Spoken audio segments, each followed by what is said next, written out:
Assalamualaikum warahmatullahi wabarakatuh. Saya Khalil Nasrahuddin akan mempresentasikan tentang konstruksi penelitian agama dan keagamaan.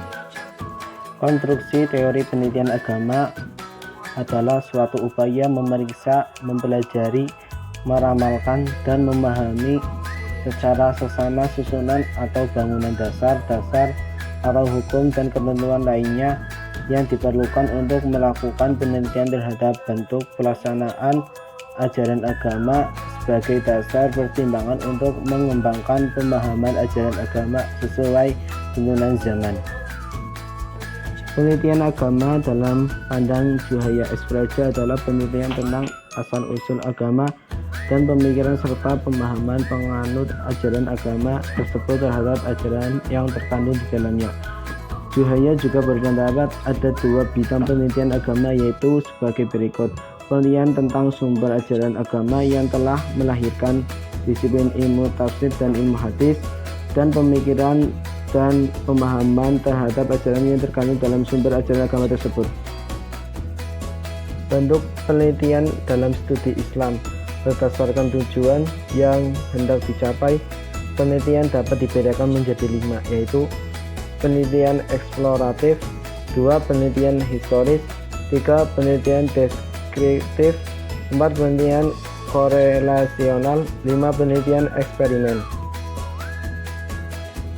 1. Penelitian eksploratif adalah jenis penelitian yang bertujuan untuk menemukan sesuatu yang baru. Sesuatu yang baru itu dapat saja berupa pengelompokan suatu gejala, fakta, dan penyakit tertentu. Penelitian ini banyak memakan waktu dan biaya. Penelitian ini dapat digunakan untuk mengamati gejala keagamaan yang sedang terjadi atau gejala keagamaan yang terjadi di masa lalu. 2. Penelitian historis adalah penelitian yang berhubungan dengan sejarah.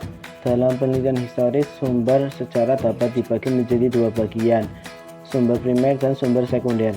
Sumber primer meliputi dokumen catatan harian, arsip, biografi yang ditulis langsung oleh pelaku, dan berbagai berita yang ditulis oleh orang-orang yang sezaman.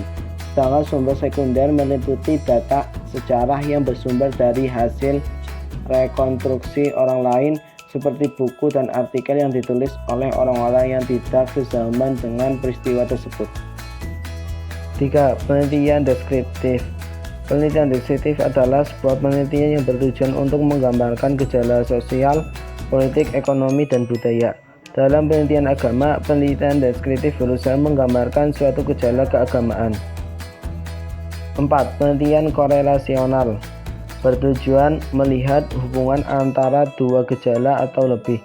Misalnya, apakah ada hubungan antara status sosial masyarakat dengan tingkat keberagamannya. Dalam penelitian ini dikenal adanya variabel bebas, variabel yang diduga mempengaruhi variabel yang lain, dan variabel terikat, variabel yang diduga mempengaruhi oleh variabel bebas. 5. Penelitian eksperimen.